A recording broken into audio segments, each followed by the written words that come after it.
Hello friends, my name is Pradeep Kumar Sisodia. Currently मैं excise inspector post पर work कर रहा हूँ। इससे पहले मैं उत्तर प्रदेश में सब इंस्पेक्टर पोस्ट पर था, जहाँ मैं उन्नाव में मेरी करीब 68 डेज की ट्रेनिंग कंप्लीट हो चुकी थी। उसके बाद मेरा यहाँ सिलेक्शन हो गया तो मैंने वहाँ से रिजाइन दे दिया। और यूपीएसआई से पहले मेरा सीएचएसएल 2019 के थ्रू मुझे दिल्ली में पोस्टल असिस्टेंट की भी जॉब मिली थी। ये मेरा शॉर्ट इंट्रो था। अब बात करते हैं इस वीडियो के बारे में। ये जो वीडियो है ये होने वाली है आपके 2024 के जो भी एस्पिरेंट्स हैं, सीजीएल वाले, सीजीएल 2024 के एस्पिरेंट्स, उनके बहुत सारे क्वेश्चंस वगैरह रहते हैं कि भैया आपने कैसे तैयारी करी, बिगिनर के लिए कैसे तैयारी स्टार्ट की जाए, कितना टाइम लगता है एसएससी सीजीएल क्रैक करने में, और बुक्स कौन कौन सी मतलब अच्छी हैं जिससे हम प्रैक्टिस कर सकते हैं। तो बहुत सारे क्वेश्चंस जो मैं कमेंट्स में देखता हूं, तो उन्हीं कमेंट्स के बेस पर जो भी क्वेश्चन आपके थे इस वीडियो के थ्रू मैं आपके आंसर यहां से करूंगा। तो सबसे पहले कि अगर आप बिगिनर हैं तो आपको स्टार्टिंग कैसे करनी चाहिए। सबसे पहले आपको जो मेरा आपके लिए सजेशन रहेगा वो ये रहेगा, अगर आप कोचिंग वगैरह अफोर्ड कर सकते हैं तो प्लीज कोचिंग जरूर ज्वाइन कर लीजिए। इससे क्या होगा कि आपका टाइम बचेगा। करने को आप सेल्फ स्टडी से भी कर सकते हैं, लेकिन कोचिंग से क्या होगा, वो टिप्स एंड ट्रिक्स वगैरह जो भी रहते हैं वो आपको मतलब इजी वे में मिल जाएंगे। अदरवाइज क्या होगा, सेल्फ स्टडी से भी आप अच्छे से कर सकते हो, लेकिन आपको थोड़ा टाइम लगेगा।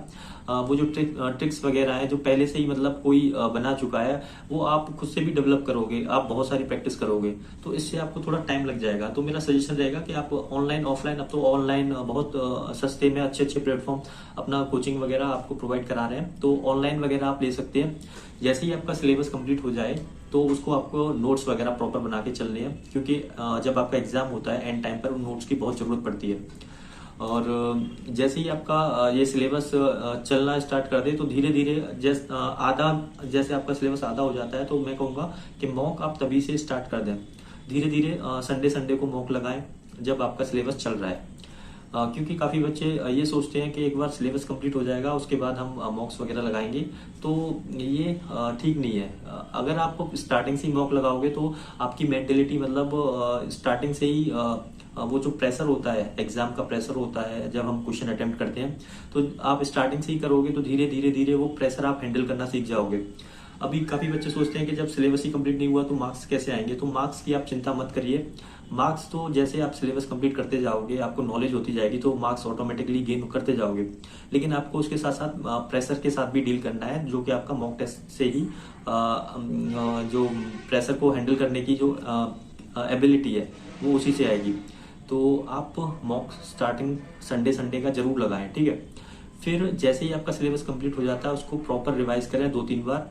उसके बाद आपको जो प्रैक्टिस करनी है वो प्रीवियस ईयर क्वेश्चन पेपर से करनी है। तो प्रीवियस ईयर क्वेश्चन पेपर आप बहुत सारी मार्केट्स में किताबें ले भी सकते हैं, और मैं अपने चैनल पर आप लोगों को सजेस्ट करता भी रहता हूँ, तो वहां से भी आप देख सकते हैं। फिर प्रीवियस ईयर क्वेश्चन जैसे किरण की ले लो आप, प्रीवियस ईयर क्वेश्चन पेपर की, उसके सारे मतलब मिल जाते हैं आपको।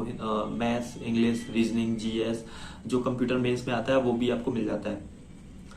जब आप previous year question paper based study करोगे तो वो आपके लिए बहुत फ्रूटफुल रहेगी, क्योंकि काफी बच्चे क्या करते हैं कि वो कठिन कठिन क्वेश्चन लगाने में लग जाते हैं, जो कि हो सकता है कि 100 में से आपका मतलब 5%, मुश्किल से 3 या 2% आपके वो क्वेश्चन आएंगे कठिन वाले। लेकिन आपका जो एग्जाम रहता है, जो एसएससी का एग्जाम है, वो मुझे लगता है 90+% जो है आपका प्रीवियस ईयर ही रहता है। तो आपको मैं ये नहीं कह रहा कि आपको कठिन क्वेश्चन नहीं लगाने, आउट ऑफ सिलेबस करने का अगर मन है आप कर सकते हैं, लेकिन सबसे पहले आपको क्या करना है, आपको प्रीवियस ईयर अच्छे से सॉल्व कर लेने हैं। जब आप प्रीवियस ईयर अच्छे से सॉल्व कर लोगे तो आप देखोगे कि आपने जो टीसीएस का पैटर्न है वो एकदम आप समझ चुके होगे।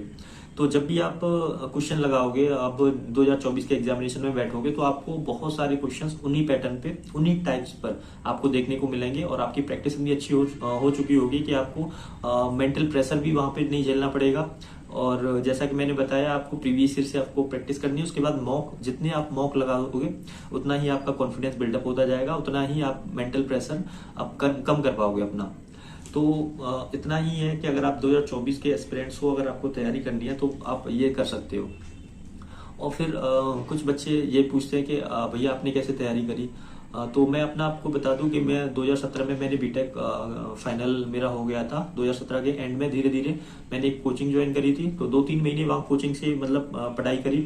फिर उसके बाद मैंने क्या किया, कोचिंग मैंने छोड़ दी, क्योंकि मुझे दिख रहा था कि ये सिलेबस मतलब सूटेबल है मेरे लिए, मैं खुद से कर सकता हूँ। तो मैंने स्टैंडर्ड बुक्स, वही जो मैंने आपको बताया, प्रीवियस ईयर क्वेश्चन पेपर मैंने ले लिए। फिर उन्हीं से मतलब मैंने अपनी प्रैक्टिस स्टार्ट कर दी। यूट्यूब्स पर बहुत सारे टीचर्स होते हैं, जो टॉपिक मुझे लगता था कि ये मुझसे नहीं हो पा रहा, मतलब इसको और मुझे कुछ ऐसी ट्रिक्स वगैरह चाहिए जो जिससे ये फास्ट हो जाए, या फिर उसके बेसिक्स मुझे समझ नहीं आ रहे, तो मैं क्या करता था, उस टॉपिक को यूट्यूब पर डाल देता था। तो बहुत सारे टीचर्स के फ्री वीडियोस लेक्चर्स आ जाते थे।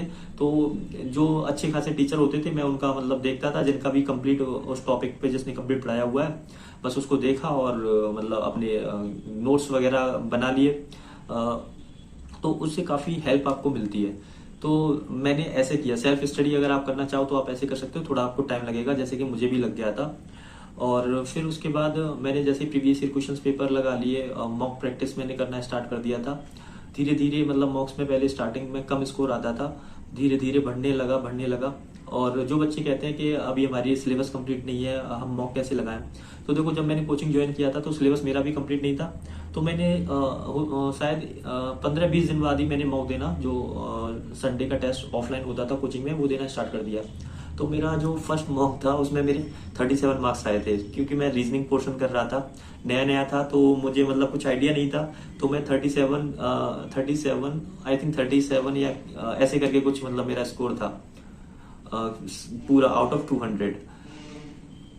तो मैं सोचता कि यार इतना कम स्कोर, मैं एसटी देना छोड़ सकता था, लेकिन मैंने एसटी देना नहीं छोड़ा। मैं देता गया। कम से कम मुझे इससे ये आइडिया तो लगा कि मुझे एक ही सेक्शन पे नहीं रहना, मुझे जल्दी जल्दी क्वेश्चन करने हैं, कौन सा क्वेश्चन करना है, कौन सा स्किप करना है। तो ये आपके मॉक टेस्ट प्रैक्टिस से ही आपको समझ में आएगा। तो मॉक टेस्ट बहुत जरूरी है अगर आप मतलब किसी भी फील्ड की तैयारी कर रहे हो। और फिर बात आती है कि भैया कितना टाइम लगा आपको। तो मुझे, जैसा कि मैंने अभी बताया कि 17 में मेरा ग्रेजुएशन हुआ था, उसके बाद मैंने स्टार्ट कर दिया था। तो उसके बाद फिर मतलब 1-2 पेपर हुए, खराब भी हुए, फाइनल कुछ खराब हो गया। मतलब 2019 का मेरा काफी अच्छा स्कोर था, प्री में 182 ऐसे सम कुछ था, मेंस में भी काफी अच्छा था, लेकिन नॉर्मलाइजेशन की वजह से एक जो इजी शिफ्ट वाला था वही मेरा मेंस का था, नॉर्मलाइजेशन ने सब बर्बाद कर दिया। तो फिर 2019 में मेरा CHSL हो गया, और 21 में मैंने आपको बताया UPSI हो गया, और 21 का ही ये CGL था। तो इस तरीके से मैंने मतलब अपनी पढ़ाई करी थी।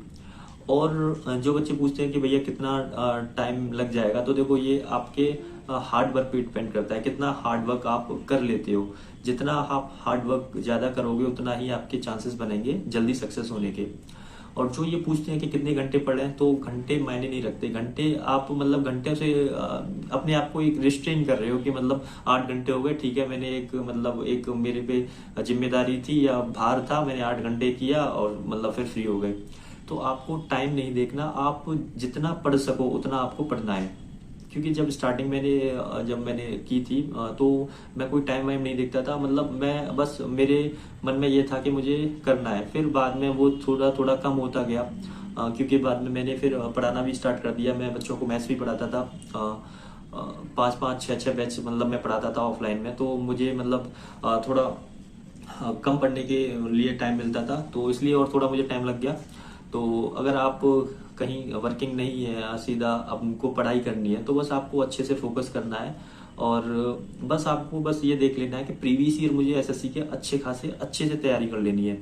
जितना ज्यादा आप प्रीवियस ईयर पे फोकस कर लोगे, उतना ही आपके सिलेक्शन के चांसेस बढ़ जाएंगे। तो घंटे आपके मायने नहीं रखते, आपकी तैयारी आपके मायने रखती है। और अब बाकी का तो मुझे नहीं लगता कि और कोई क्वेश्चंस आपका था। यही आपके क्वेश्चन थे जो मैंने आपको इस वीडियो में आंसर कर दिए। और जो बच्चे यूपीएसआई के लिए मतलब बोलते हैं कि यूपीएसआई पर भी एक वीडियो बना दो, तो यूपीएसआई के लिए वीडियो मैं जल्दी ही उनके लिए भी बनाऊंगा, क्योंकि यूपीएसआई में भी सिलेक्शन था, तो यूपीएसआई के काफ़ी बच्चे हमसे जुड़े हुए हैं, तो उनके लिए भी मैं जल्दी वीडियो बना के डाल दूंगा। तब तक पढ़ाई करते रहिए और जी जान लगा दीजिए। धन्यवाद।